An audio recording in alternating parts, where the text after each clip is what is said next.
heard so many bad stories. Nobody can listen to the voice messages I receive from my WhatsApp. Even if you don't understand the language, you will understand the feeling.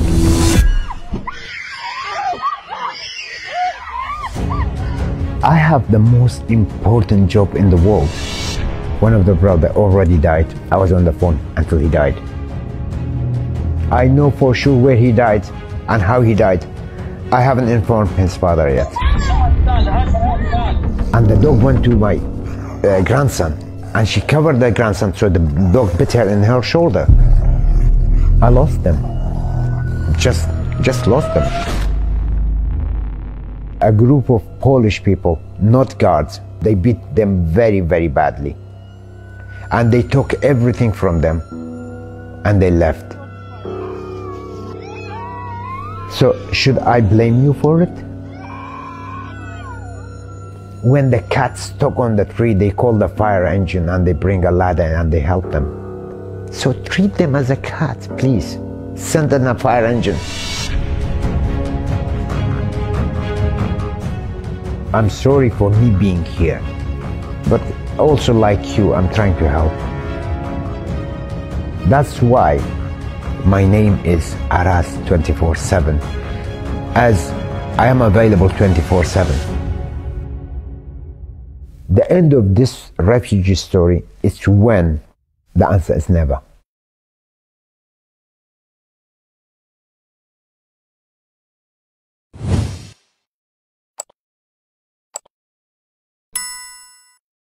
شيء قدير لا إله إلا الله وحده لا شريك له الملك وله الحمد يحيي ويميت وهو حي لا يموت وهو على كل شيء قدير.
Good afternoon.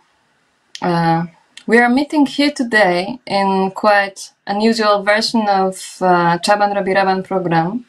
Unusual because we decided to prepare it in English to show you in understandable language how the situation of asylum seekers in Poland look like. And I will take the role of a host today. Of course, I'm not Piotr Czaban. My name is Małgorzata Rycharska. I'm from Hope&Humanity Poland. My guests today would be Maria.ksiazak from XENION and IHIF, and also Agata Kluczewska from POPH and Fundacja Wolno Foundation, sorry. And we will try to explain you different aspects of situation here, but we will start and we will focus on that most depressing, the darkest side of reality of people who are coming to Poland to ask for safety. And this is that some of them are dying here. And we'll start with a talk with Maria, and we'll focus on situation of closed camp of detention centers, and especially the recent situation which shocked us here the death of young Syrian man. But later on, in the second half of our meeting, I will invite Agata, and we will also look closely on what is going on the border, what is going on the forest, and what is the situation of people there. So, Maria, as I mentioned, the border crisis in Poland, it's already over a year and a half, but something new happened in last days. Something which we never met here before that time. That person who came to Poland, who was taken from the border to the detention center, Przemyśl closed camp, after a week of being detained, just died. And it was 17th of March. But the information went public at 11th of April. So what happened? I mean, what we know about what happened and what happened during that 3 weeks in between those two dates? Yes, thank you so much, Małgorzata, about introducing what happened. We had a refugee that ran from Aleppo, Syria. He went through Balkan track. He was caught on the 9th of March in Poland, and he was placed in the guarded center in Przemyśl. I think that nobody really checked what is his vulnerability, what is his situation, just as usual. The vulnerability assessment is something that is not happening in Poland anymore. There is no vulnerability assessment before placement in detentions, and there is no vulnerability assessment for providing special procedure for asylum. Since he before was in he was traveling through the other countries, most likely he was in a procedure for Dublin transfer. I don't know. We don't know much about him and his procedures because he was very shortly in Poland. And according to his friends and according to other detainees in the guarded center in Przemyśl, he started to feel not well. He started to have big problems with his stomach. He was vomiting. He was in pain. He was asking to be taken to hospital. But how long after being detained? I mean, those from the story, because you were in contact with those people, other detained, so they noticed that he's unwell. When? Well, about in the middle of March, maybe a few days after he was placed in detention in Przemyśl, he asked for change of his diet to vegetarian. It didn't help. He still had very big pains of his stomach. He was vomiting. He was asking for specialized medical assistance.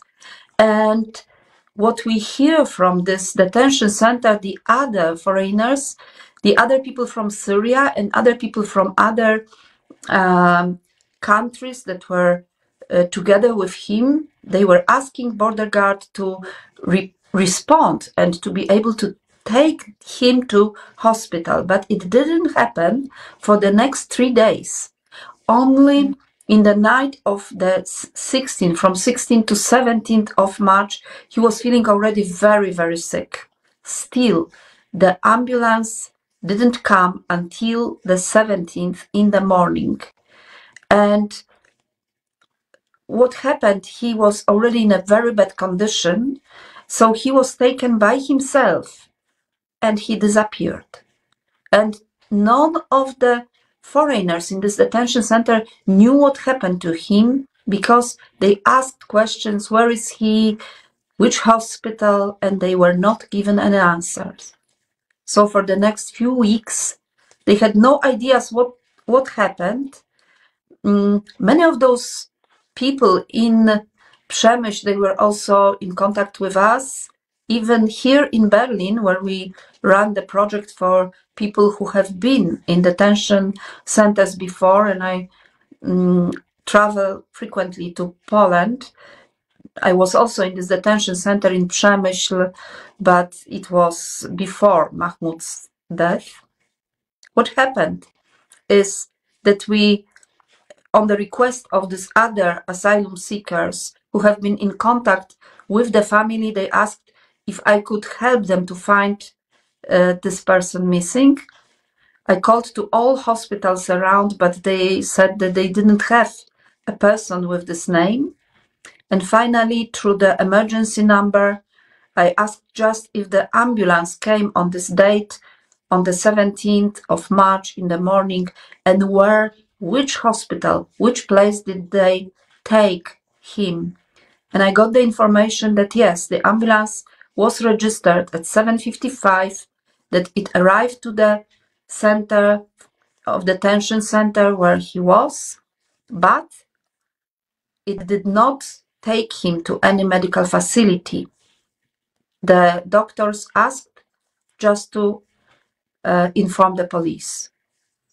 By later informing the police that I suspect death of a refugee and that due to severe inhuman treatment, maybe violence, because there's also suspicion that he was violently beaten by border guard, that I just asked the police to investigate.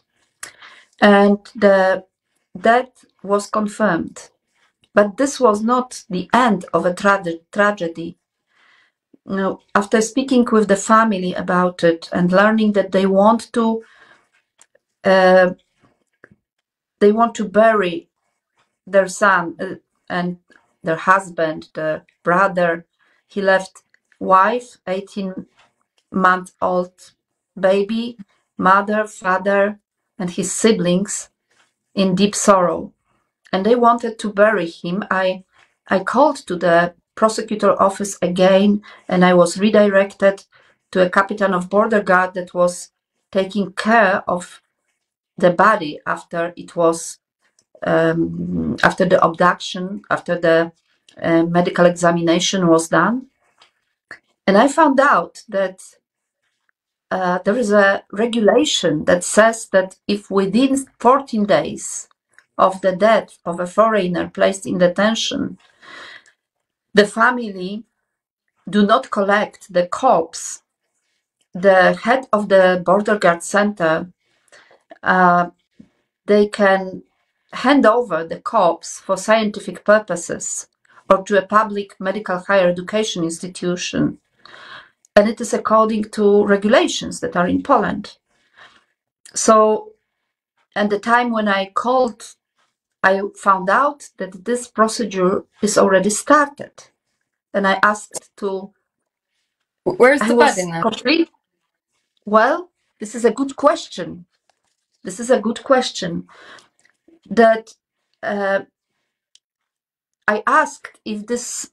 I informed the family, and the family doesn't want to give body of Mahmoud to scientific purposes, that they want to bury him.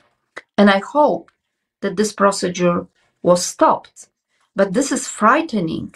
This is frightening because also in Poland, as you know very well, we are looking for 300 people. We don't know where they are. So does it mean that if there was no contact with the family members, that any of them could be given to scientific purposes? We don't know. This situation brought a lot of questions about how severe conditions are in detentions, and that we know already because we visited many detentions.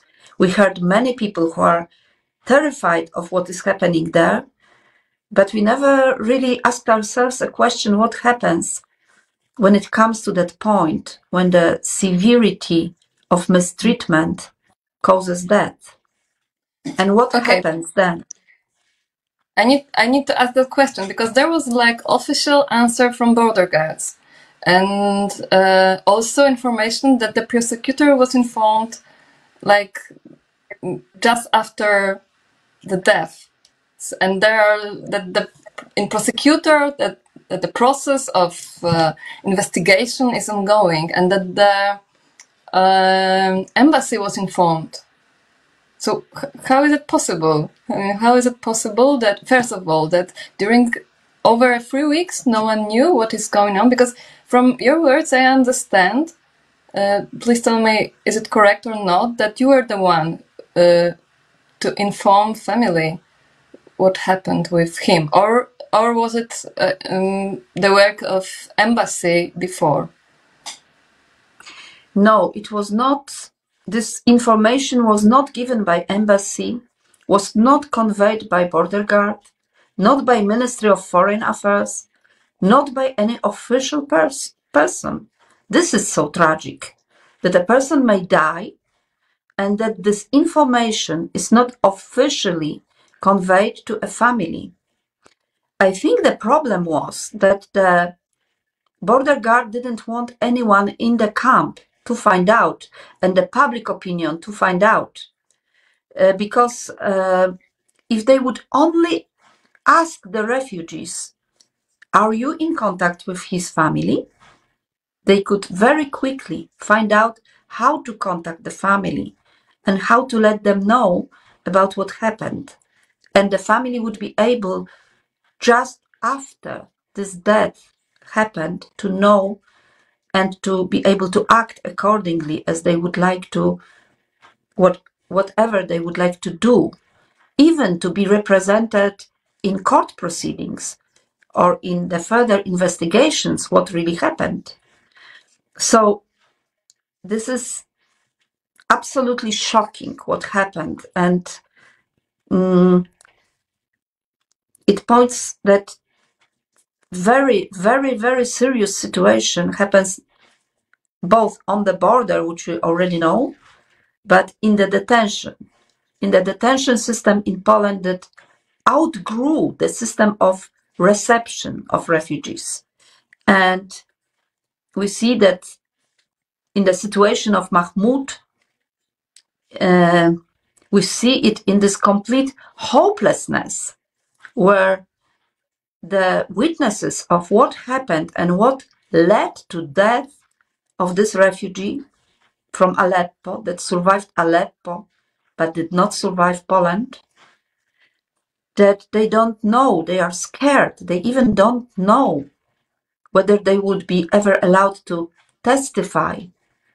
The only two people that were actually listened to by the prosecutor's office were two foreigners that right after giving testimony were deported. Now everybody is scared that if they say something, the next action will be their deportation. And we know already that some of the very best witnesses of what happened were handled the decision to be removed from the territory of Poland and not be able to re-enter for 5 years. So this very closed system of the border guard centers, I think, as all very closed systems, are very prone for violations. And now we see that even death may be going unnoticed and people may die without being informed about it, without any information about it. But let's describe how the detention centers look like for those who don't know that. And how is it possible? Because I don't know how many people are now in detention, 600, 500? It used to be up to 2,000 in the most active time, but still there are many. So how is it possible that in the building, when there are rooms, not single one, but at least few people in one room, when there are cameras on the corridors, on the I don't know how is it in Przemysl, but for sure there is kind of monitoring. There are guards inside. There are doctors inside. I would just mention that this is what the border guards usually say. We have all doctors. We have all specialists. We have psychologists. We have best food. No one needs to intervene from outside because we can take care of every person in refugee procedure. I mean, I had that conversation at least a few times with different border guards from different camps. We are taking care. No, nothing can happen here. So how does it look from your perspective, and what is more important, from perspective of people who are going out? Yes. Well, you could say that there is a medical access to a medical assistance because there is a doctor that sometimes is present in a building or a psychologist that is present in a building. But this, to me, doesn't mean that there is an access because people need access both to GP, to general practitioner, as to specialist, because some people who arrive to Poland may have difficult health problems and they may need access to specialists and especially access to emergency assistance when it's needed. And from my experience, I see that this specialized assistance, medical assistance, ambulances, this is something that a person that is very sick, neither other people that are detained with this person cannot just request, cannot just call and ask, listen, I'm very sick, my friend here is in a terrible critical condition, please come. Because they are not allowed to make a phone call outside of these premises, outside of this prison. In fact, the places that are worse than prison, and Polish ombudsman was pointing out to this in the huge report developed last year after visiting all detentions, there is a systematic inhuman treatment going on. Even the 2 square meters that are, according to Polish law, the space that should be enough for a person in detention, shows that it is way below the standard of human treatment. And so, of as far, yes, and the excuse me?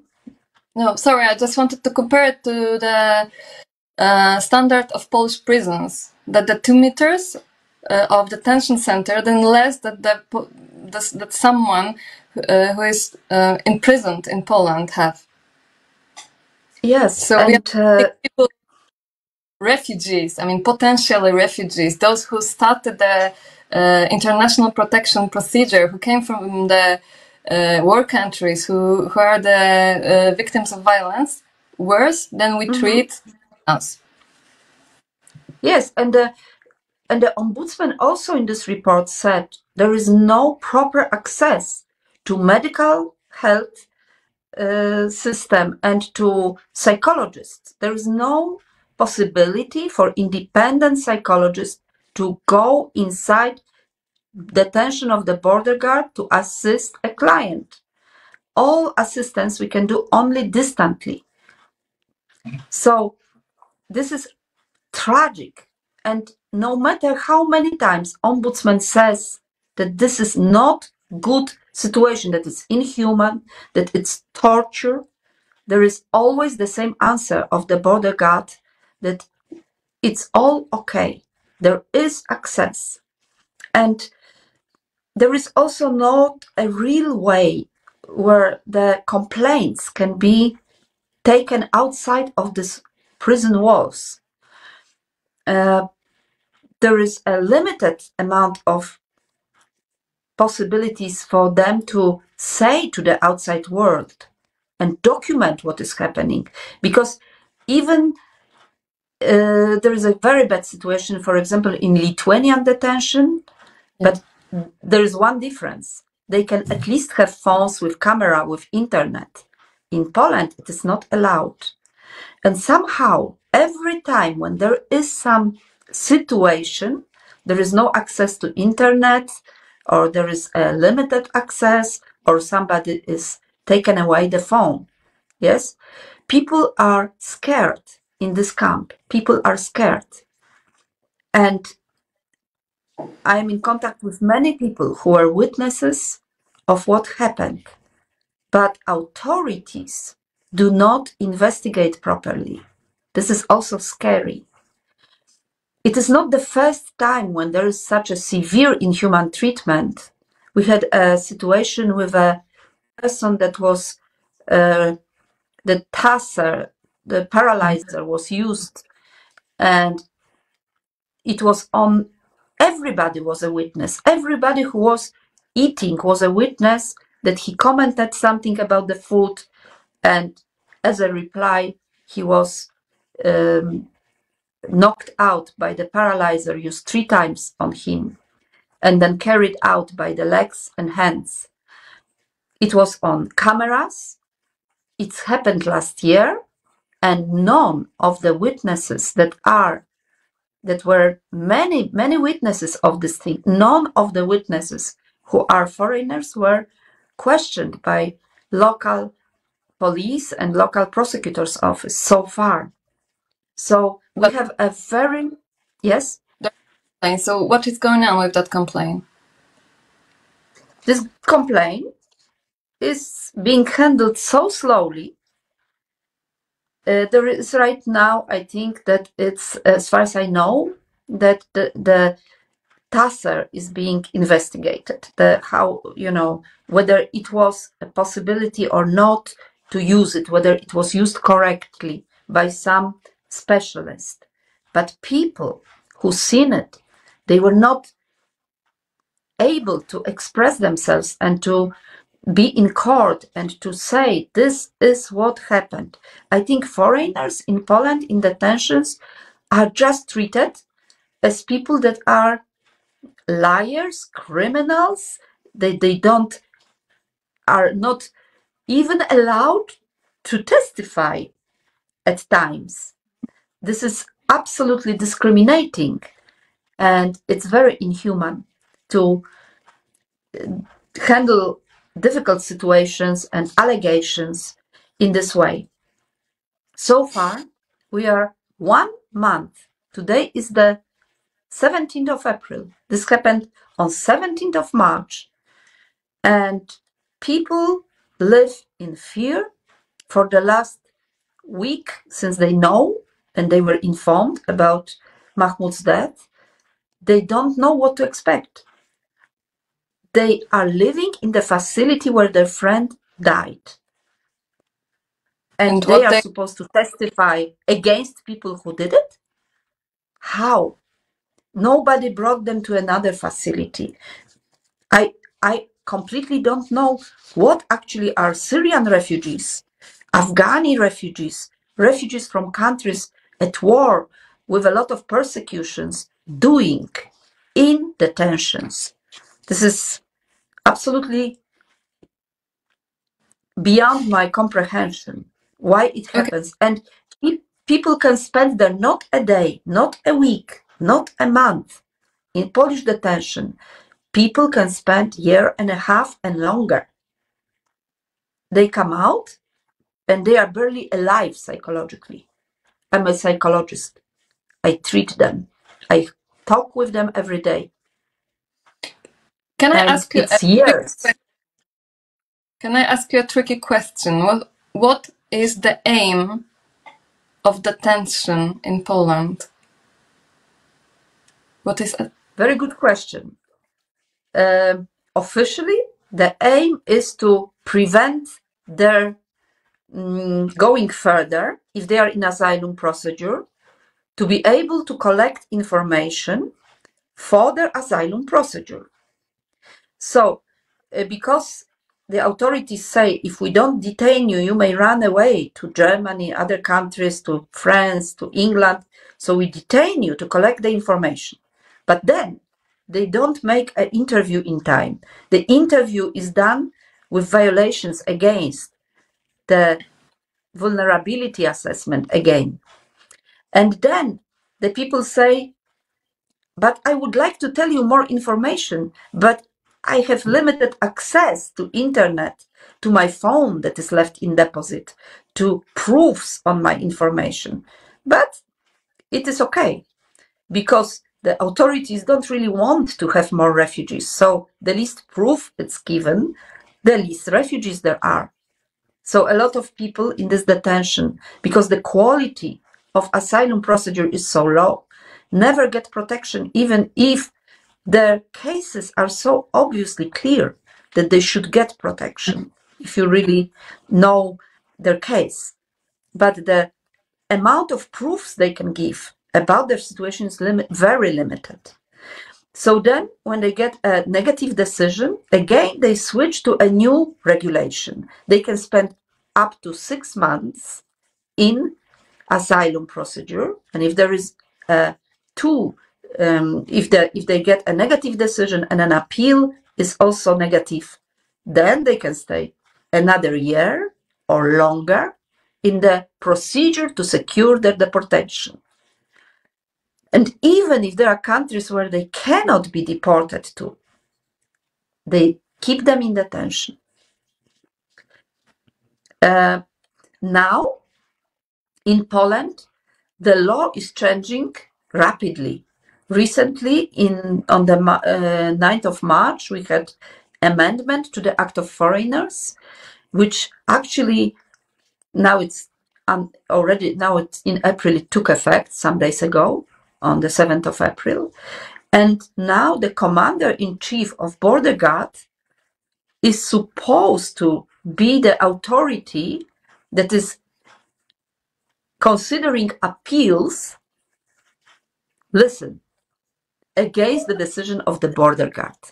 This is, how can you appeal to the same entity that gave you the decision? Well, in Poland, this is a law now.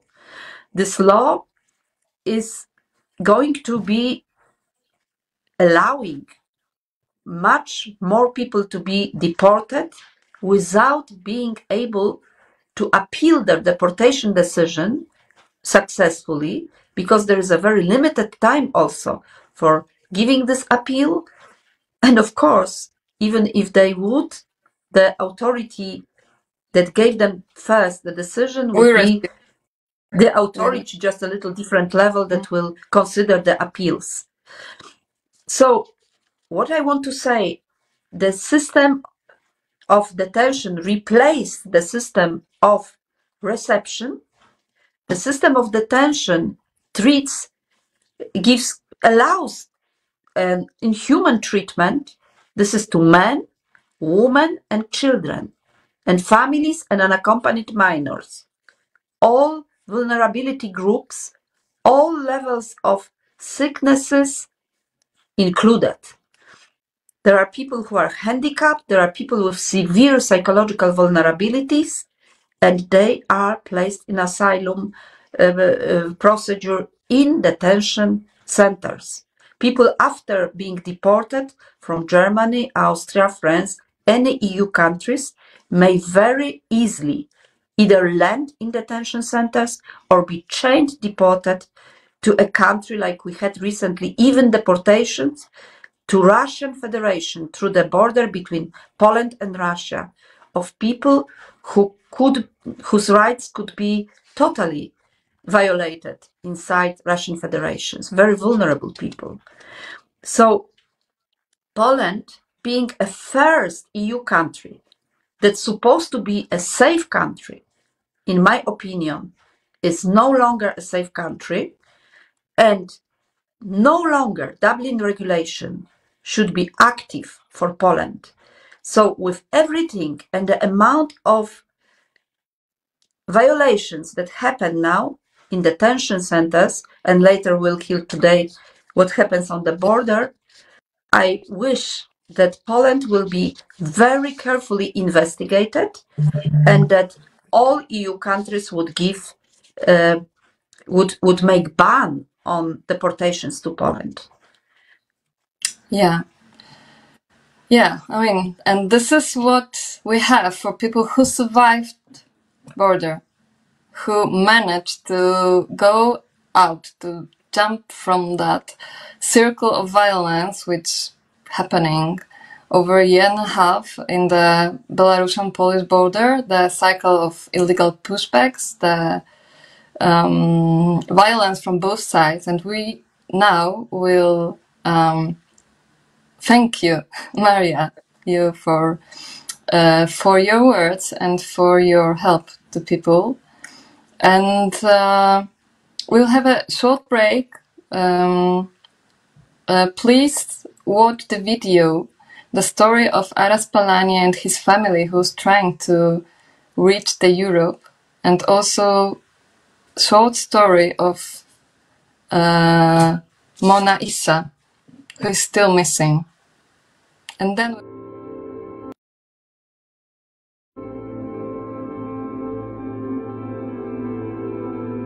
my family, they were wet and it was cold. That was my daughter, she told me about when she was beaten by the Belarusian dog in the border. She was okay. The Belarusian, they let the dog on them, and the dog went to my grandson, and she covered the grandson, so the dog bit her in her shoulder, and she's still there. It's that big a cut. When they came to the Polish side, they were wet and they were captured by the Polish guards. 2 girls and a boy, and they said, sorry, we can't let you in, we have to push you back. And when they saw them wet, they said, okay, we are not going to push you back now. Rest, we know if you go back, the Belarusian, they will send you again, whether you want it or not. And they were so tired. They say, okay, rest here, and tomorrow we're going to send you back, push you back. That's the full story.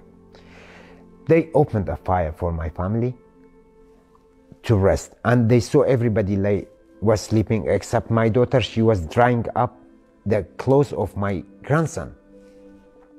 And when the Polish guard, he saw my daughter, her shoes so muddy and wet and things.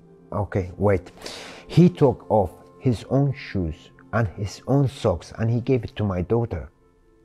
And in the morning, she said, okay, I respect your wish. We are ready to be pushed back. And they said, no, relax more, please. Have a sleep, have more rest. We ordered food for you.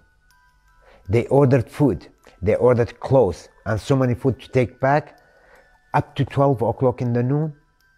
Everything, I said, okay, now you can go. So that's also a pushback. What do you call this?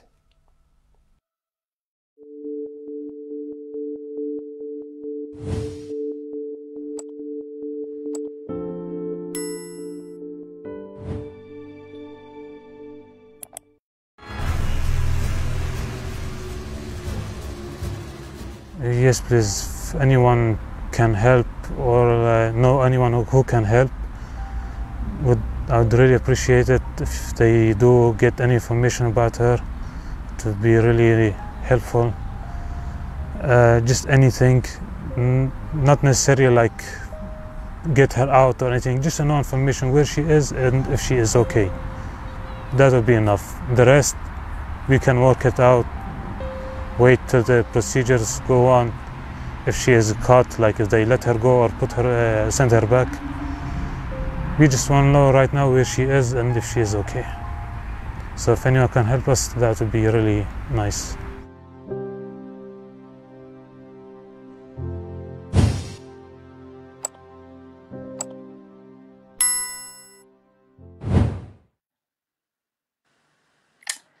hello, Agata.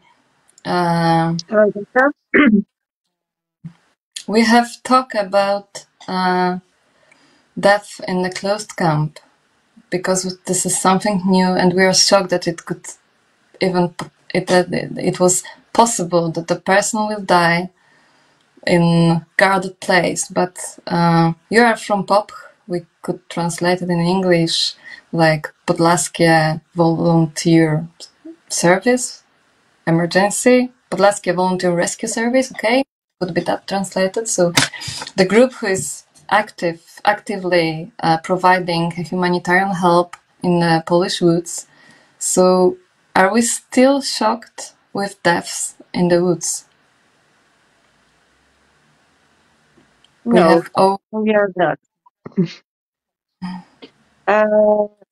In fact, today we have a situation which I think it's some kind of answer, and it's really the story is really good, but but I realized that we are not shocked about the deaths, because today we were looking for Mariusz, one of the of our activists, was looking for a guy, Syrian guy, 18 years old. It was kid, and he was the contact with him was lost in Friday. And he has some injuries in his arm because of concertina of the razor wire. And when we were talking about it, remind the story of the Afghan man, which a few days after the contact was lost, he was just died, and we were like that the chance that he will be alive, the Syrian boy, it's really small. That we were prepared that we find the body, and he was alive, and he was in a good condition, very hungry. But even this injuries was okay. It was, yes, it looks really bad, but he can move with that, and he was just hungry and tired. So and I realized that I was prepared more for a dead body than for that he will be alive. And then I realized that something is wrong. We are just we're just I don't know, we are thinking about the dead people in the forest like something what is normal, what is happening, just like an element which it's possible, it's happening, and it will happening. I don't know if you remember the atmosphere. I mean, I remember it very, very detailed way.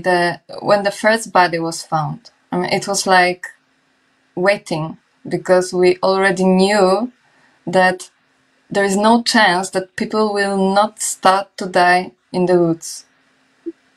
And now we have, on the Polish side, we have 40 bodies found.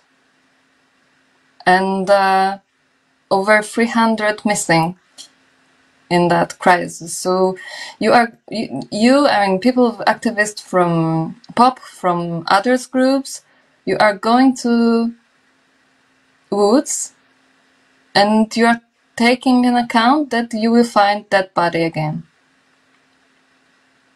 yes, it's like this, for example, this body which we found, I don't know, 3 of the bodies which we found in the last month was unexpected. So we were looking for someone else, and we found a dead body. And the second situation was with the body, which was just on a I don't know, patrol. It's just patrol. But it was like we didn't expect. We didn't looking for anyone. So for me now it's just like we need to think that in every every time when we are going to the woods, we just can find a body. Because this body which we found, it was really near to the way, to the road. Machlet was just 1 kilometer from the Hajnówka, from the city, town.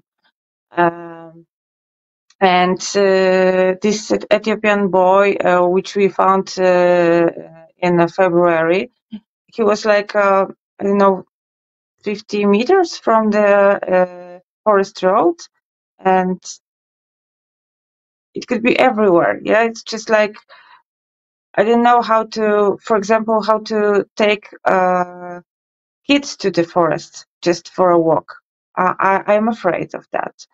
And yes, I'm prepared that every time when I'm going to the woods, it could be that we found body. We found, I don't know, the traces for someone, that someone was here, and sometimes it could be that not just traces, it could be just body, because someone cannot go further. But at the same time, you are arranging the looking for missing, like arranged one, not only a patrol, not only like finding people by accident, but also organized.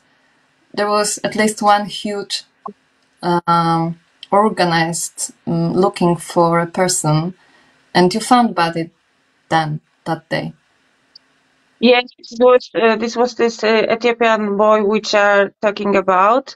We were looking for Afghan man, and we found the body of the Ethiopian boy, maybe man.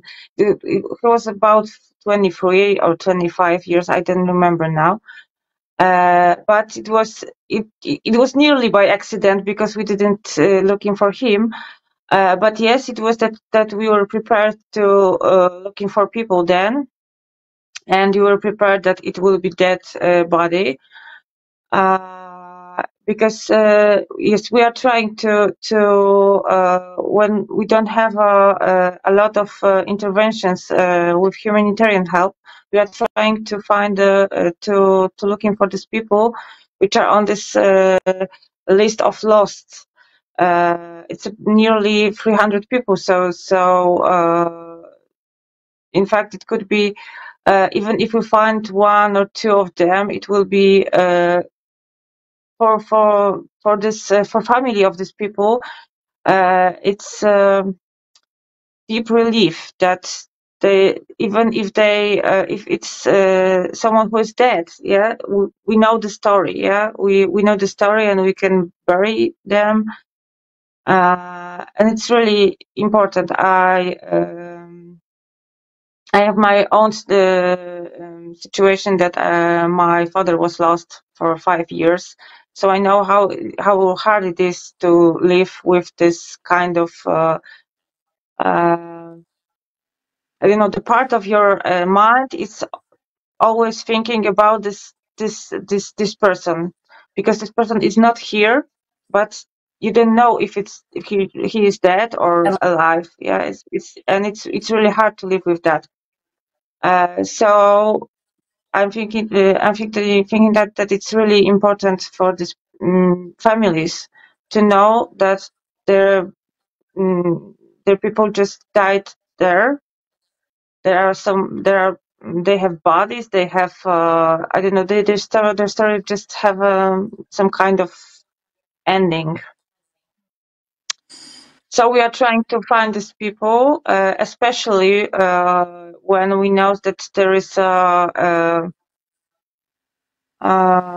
I don't know, these people are lost, I don't know, a few days ago or something like that. It's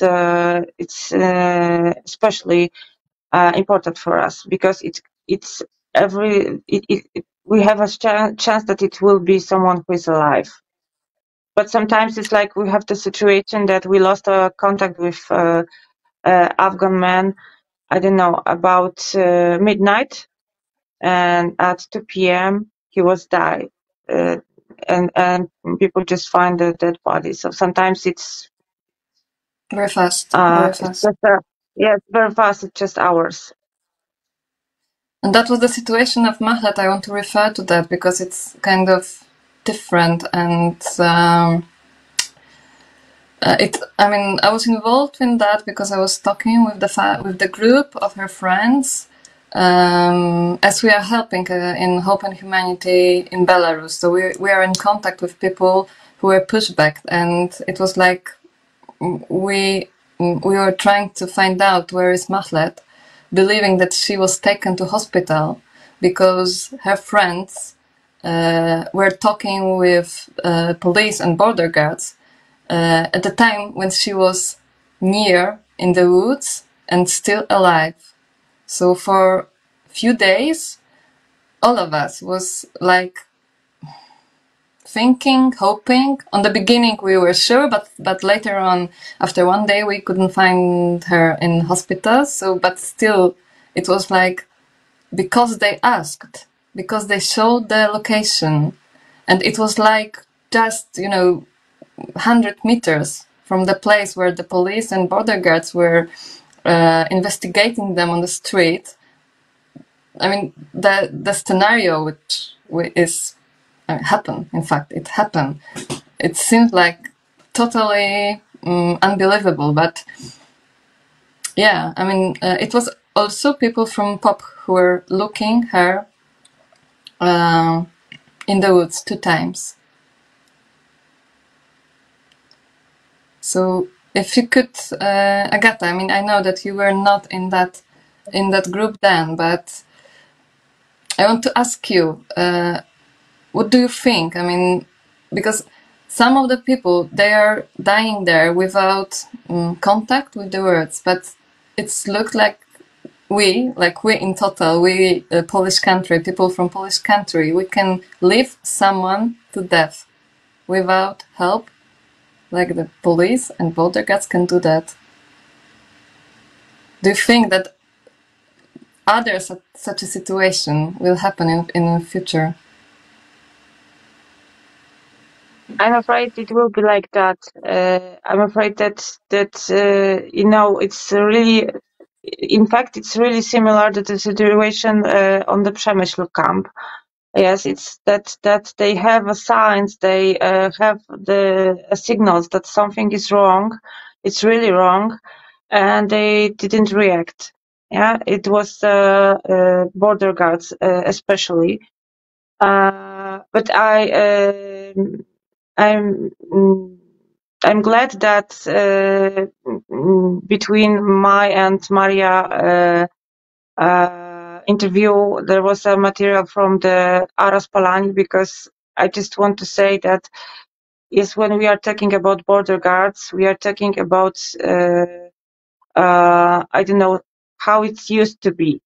Yeah, that's a lot of, very often it's like that, but sometimes there are really good people there, and it's and I always want to say to these people, just go away from this organization. Just go away.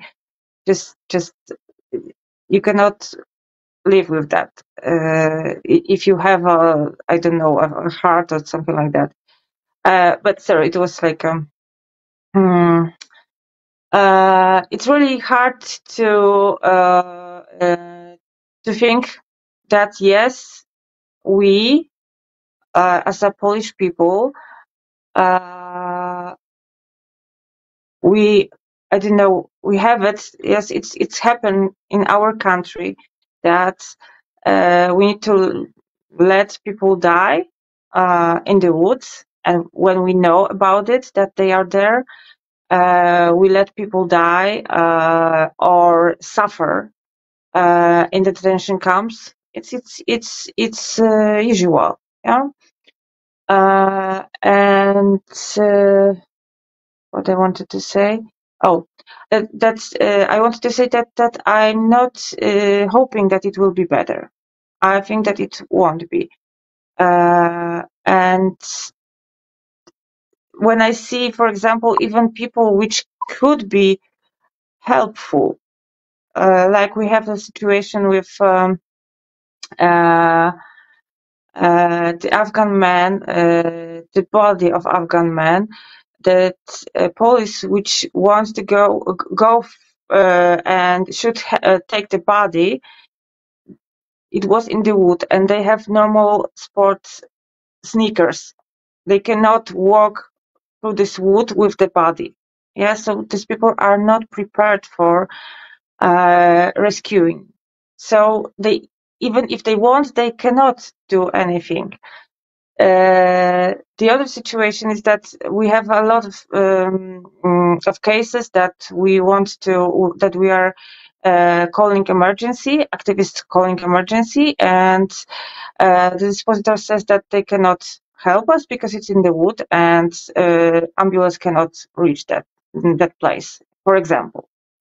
And they sending they says that if it's about the refugee, it's situation for the border guards. But border guards are not a rescuer. That they are not emergency. They cannot providing help. A health. Oh my God! Sorry. Help. Yeah. Thank you. Yes, health aid. So it's like, but they just say on the dispository, yes, this is for the border guards. No, it's not. Yes, we are talking about suffering people, about people which are dying or they're nearly die, nearly deaf. So you know, it's and they people just refuse to help them, and it's usual. Yeah, it's usual. The same. I see that in the detention camps. I know the situation from the detention camps not so. You know, it didn't finish. Didn't finish like this situation in Przemyśl, but a lot of this of situation that people just suffering, and no one cares about it. Yeah, and can you this, imagine?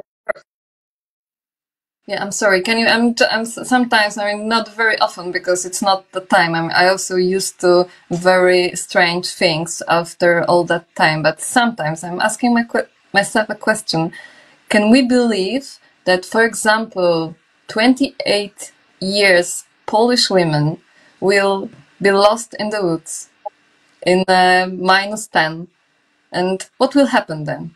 Or a kid, or a person with broken leg, or someone with, I don't know, severe sickness, heart sickness, anything.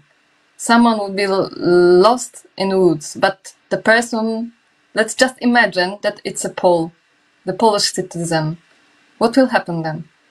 And what would be the difference? But you're asking if it will be in Polish woods? Yeah. Or I'm in just, the other country? In Polish woods. in our In Polish country, I mean, if someone is missing in the woods and, you know, the approximately localization is known, I mean, you know, how many people, how many police, how many, you know, I don't There's a know. lot of people, of course. When we are looking for people, yeah, it's like it's involving, I don't know, sometimes all the villages, yeah, that we are looking for someone in the woods, especially if it's about kids or women of someone who is, I don't know, need to more care about, yes, like I don't know, yes, especially with kids, yeah. But no one cares about these people. No one. It's like it's just, you know, this I don't know. I think that it's less than 100, but I'm not sure, of activists which are totally involved in the situation on the border, and they are going the woods, but they are so tired. And it's not like, I don't know, the year before that these people can help, I don't know, go for the 3 or 4 intervention in one day. It cannot be like that. These people are too tired for that. These people have PTSD or the other dysfunction, which are caused by the situation. But it's how it's long. It's about you know, that they are still you have all the time, you know, the high level of cortisol.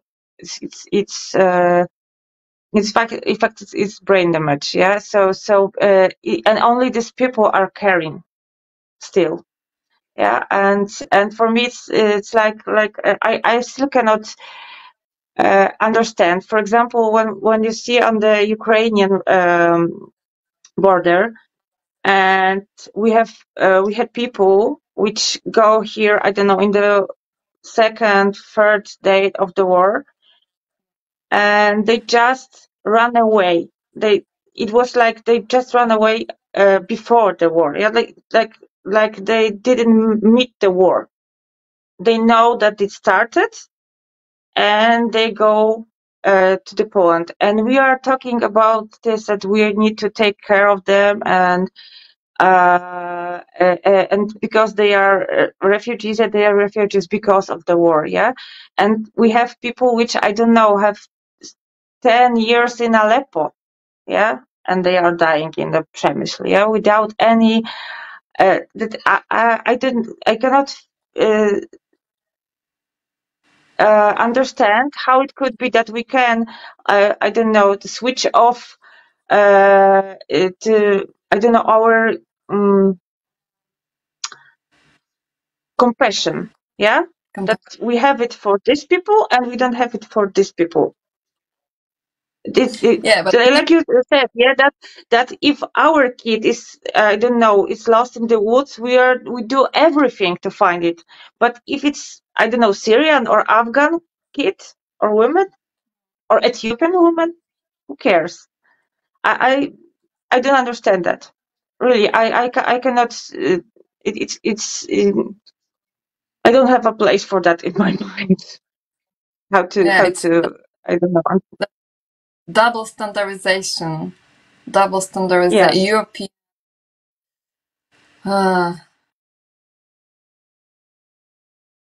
Don't know. We cannot realize how the life of those people look like, and we are just so European style, comfortable here in our privileged position, and we want to help white ones. And all that, I don't know how it's possible, because, you know, I will now refer to the situation. Yeah, please, continue. I just wanted to say that if we are talking, for example, about the Syrian people, a lot of Syrian people are as white as we. A lot of them, because there's a lot of people which have Slavic roots. A lot of people there. So it's I don't know how it is. What is how is this the you know the where is this thin red line that you are good refugee or bad refugee? I cannot because it's yes, it is about the color of your skin, but not always. Yeah, like with the Syrian people, it's about the religion. Yeah, and the ethnic, not ethnic, but religious differences, but not always. Ethiopian, Syrian, yeah, just Cuban, it's just all Catholics. Yeah, it's even more Orthodox Catholics that Roman Catholics that we are. Yeah, so it's like no, it's not just because you are a Muslim. It's not because you are black or I don't know or brown. No, it's like it's like a conglomerate of all of some kind of. I still don't get it. Yeah, but it's like if you are going through this border, you are bad. It's just yeah. Now it's like for example, people, you know, the Belarusian people, they are still running away from the Belarus from this through this border, and no one cares if there are Belarusian people which are running away, yeah, because of the regime of Lukashenko, because they are Belarusian, so they are like Russians.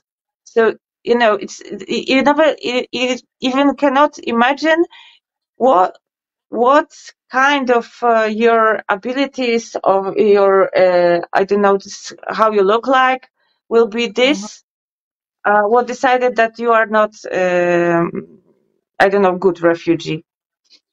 Yeah, true refugee. This True, is how yes, they are. yes, true refugee, that you really deserve for this help. Yeah, this is. Okay, but okay, let's look into the future. In Belarus, I mean, this is what we see. There are like dozens of thousands asylum seekers going to at least try to Europe, and they are coming new. They are coming again back through Minsk. The new connection was recently opened. There are rumors that maybe the visa-free move from Iran will start it. But for sure, there are newcomers, like new connection between Moscow, Sheremetyevo, and Minsk, and these are like, they are switching people who are coming from non-European countries, and many people are crossing by cars.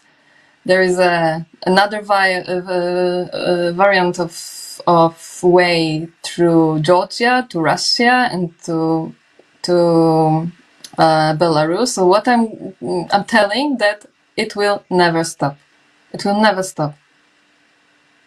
And you say we are 100, maybe less, maybe more, people who are still in that context. I mean, still active. There were more in the beginning, but some of them have at least some mind to rescue and to try to do something, not to let their private lives to be totally broken and disappearing. And we are here going slightly crazy and people are coming. And so what will happen in next year, in 5 years? How do you think? I don't know. My biggest dream is that someday we broke this wall, this fence, because it's really even in a pragmatic way. It's just about that we need to take care of people with a lot of injuries. They will go, and we just need to do a lot of things with medical help, and it costs so much, and we need to have a medical personnel in our activist groups. So it's in a pragmatic way. It doesn't work. It's just I don't know, upper the costs. This is the first, and the second is that I really hope that maybe even this material will helps I don't know, the international organization to realize that it really needs to be solved. It really needs to be solved. I know that we cannot stop the migration. It's not even about that this is the Lukashenko's regime work that they are starting to go, because they started and they will go. And this, what we can do is just doing it in a civilized way, yeah? That we can, I don't know, do a registration just when you cross the border, yeah? We can start with, I don't know, procedure which are more humanitarian just, yeah? We are talking about it, how this procedures look like in a detention camps. I think that this, what we can do is just do it more civilized way. Just show that we are human being, and we see the human being, I don't know, which are going through these woods. And I really hope that someone on the international area will be interested in that and trying to do, as Maria says, that investigation about this, how it looks, because I totally disagree that I'm, as the Polish citizen, I disagree that this is happening in Poland, because I feel responsible. I'm feeling responsible for that, and I don't want it. It's not okay. I don't want it as a citizen. So I think that I need to do everything to, I don't know, to keep interest of international organization. I don't know about the other European countries, that it cannot be like that. But the courts, I mean, that discuss about pushbacks. Perhaps in near future there will be the result of suing Poland for pushbacks from the last year of free Afghans, and maybe at least that topic will show that in fact pushbacks are illegal. They are against the European law, the Polish law, the different upper level laws, and in fact every person who's pushed back can sue Poland for big money. And this is my dream, to be honest. That the same is for me. That I really hope that they will have they will find this kind of force to go back to that and to be a witness of the situation, and to do, because a lot of people just say, okay, it was really hard, but we are going further. We are we are see our future. We are in the other place now, and of course, yes. I don't. I think that it is reasonable that they don't want. They just want to forget about it. But I think that we cannot forget about it, and these people should have their. I don't know. It's just about. It's not even about this that it will. That Polish country should pay for that money. It's more about that.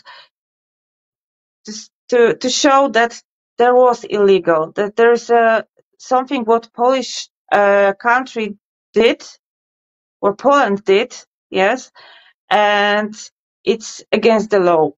I think that this is the most important. And if it will be costs, it will be have a more impact, because it's always about money too.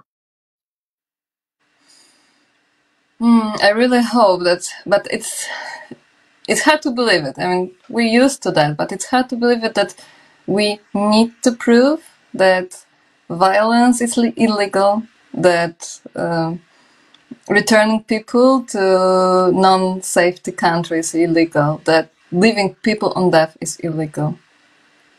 But in fact, this is like, it's not for, there are that many people for whom it's not obvious that, I mean, it will continue. I didn't hear you for a moment. I will check if there are any questions. Yeah, I've seen the comments that, like, still there is that returning, how to say that we see it as kind of that. Sorry, it's hard to tell, but it's something near to war time, hiding people, helping people. Yeah, those who are calling border guards. That if you are a human being and you see the human being in this people from the woods, it's like you are against the law. Yeah, we have the situation like that. Yeah, that when you are hiding people, yeah, you are against the law. Yeah. Yes, it's for us. Is that still it's not that we can. Yes, we can put in a jail for a moment, but it's not like that, and we cannot be punished by death, yeah, like it was in World War II, yeah. But still, it's really similar, yeah. That it is. You cannot hide people, which yeah, because you are helping there, yeah, and you are against the law. But in the same time, as we are taking, I don't know, 2 minutes before, the Polish services are doing against the law, yeah. But we have two laws in the same moment, yeah, and Yeah, so it's like repeated history. yeah. Yeah, okay. Thank you. Thank you for all your words and your help, and that you are looking for those who are missing and who are dead. Because, as you said, the relief for family who can just stop waiting. Yeah, it's. And this is what the family of Mahlet told us, that thank you that you found her, because we would wait, and now we know. And thank you that you found her and she's not lying in the forest anymore. So yeah, this is something very hard, but very, very important. And I hope, and for sure, there will be many which will not be found, because I mean that 300 they are missing on the crisis, and they can be in Poland, in Belarus, in Lithuania or Latvia. But everyone, every single person who would be found, it's like we don't know how many, but we saw in the case of Mahlet that thousands of people were waiting for the funeral in Ethiopia. So this is a relief for uncounted number of people. So thank you for that, and let's have power to somehow to Okay, I just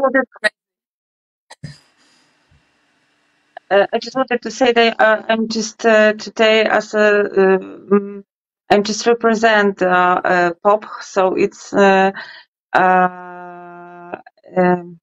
I think that I'm really less than the other people in on the border. So but they are really tired, as I said. So this is why I'm talking about it, because I'm now in the other part of the country.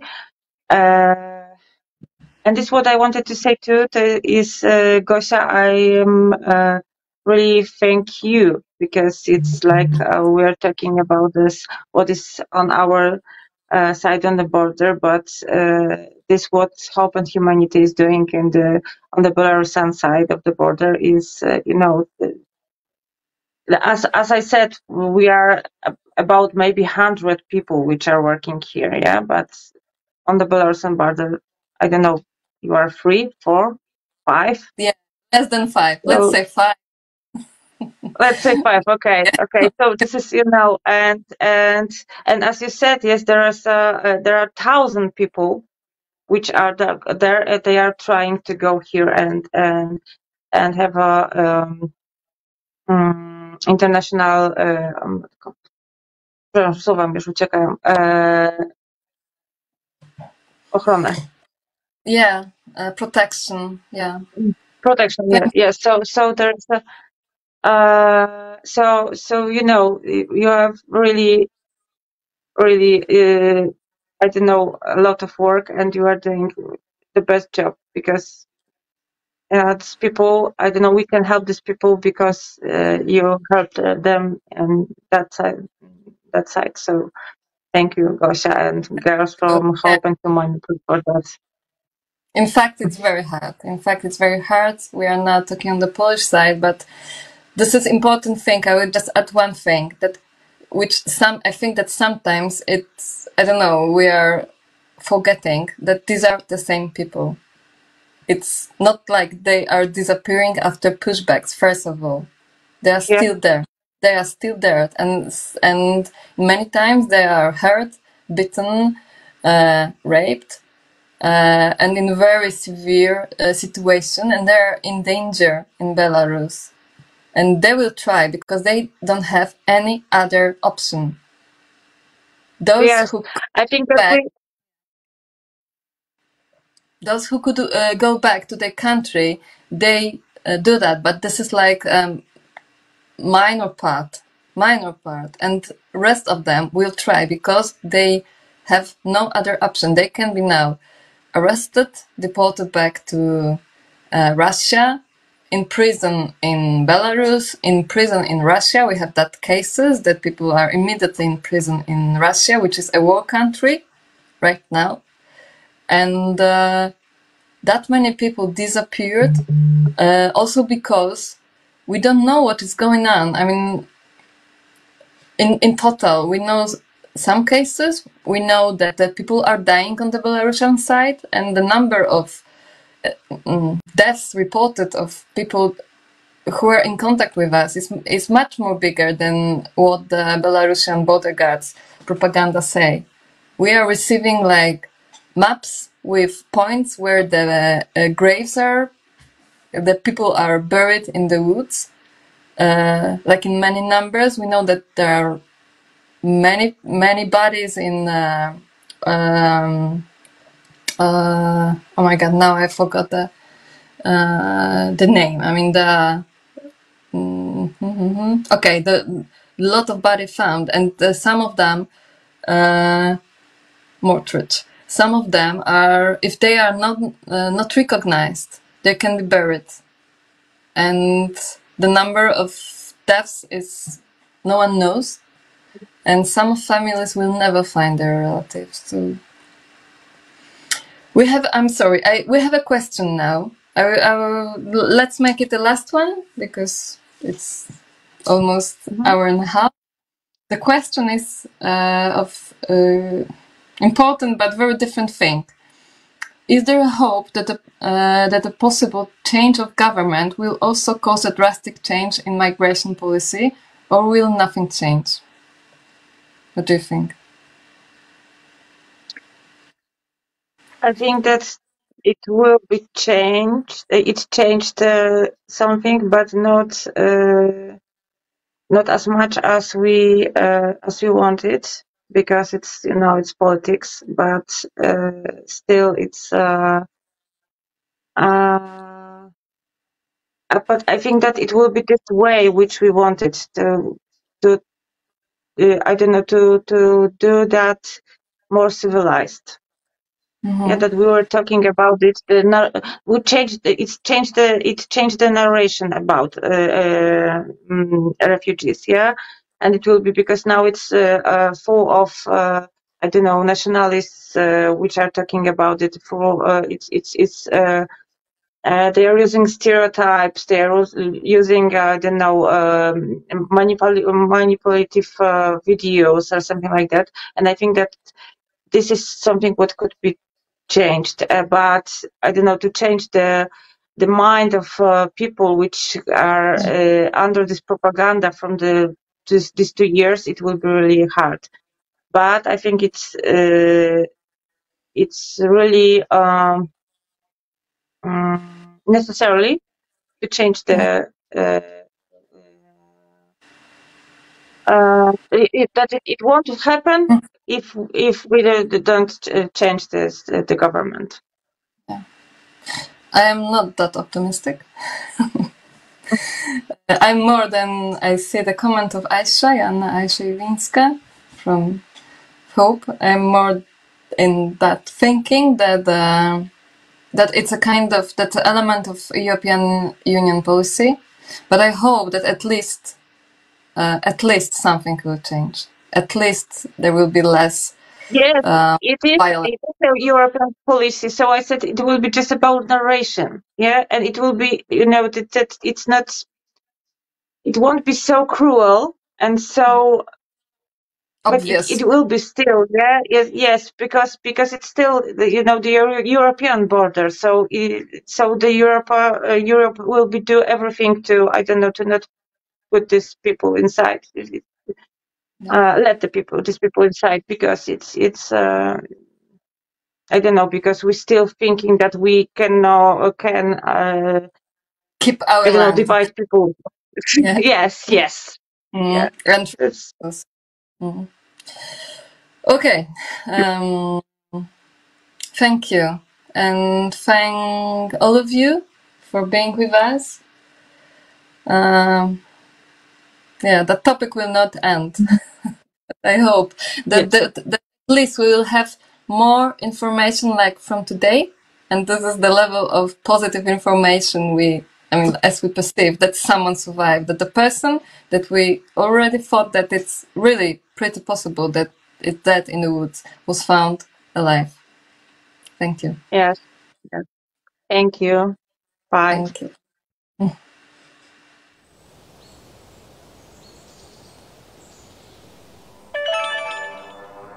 We don't have anything to eat. We don't have water. We don't have food.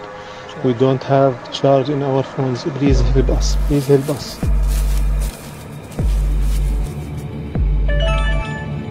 Please help us. Please help us. We don't have anything. We don't have anything to eat. We have friends don't have clothes.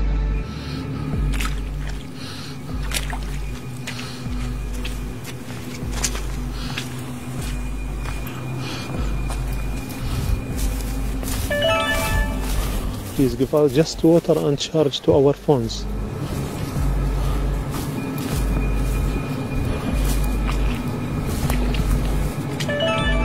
Where are you now?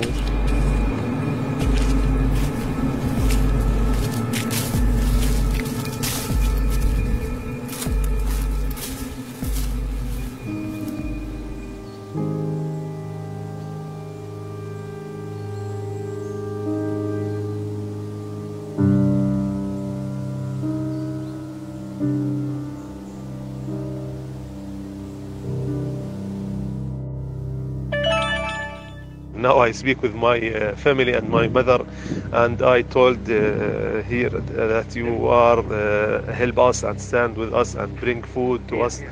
Thank you, thank you, thank you. I can't say anything, just thank you. Thank you.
I heard so many bad stories.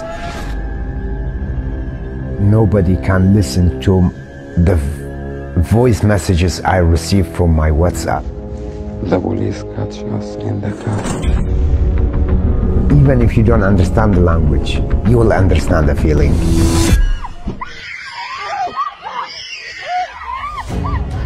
I have the most important job in the world. One of the brothers already died. I was on the phone until he died. I know for sure where he died and how he died. I haven't informed his father yet. And the dog went to my grandson, and she covered the grandson so the dog bit her in her shoulder. I lost them. Just lost them. A group of Polish people, not guards, they beat them very, very badly. And they took everything from them and they left. So should I blame you for it? When the cat stuck on the tree, they call the fire engine and they bring a ladder and they help them. So treat them as a cat, please. Send them a fire engine. I'm sorry for me being here, but also like you, I'm trying to help. That's why my name is Aras 24/7, as I am available 24/7. The end of this refugee story is when? The answer is never.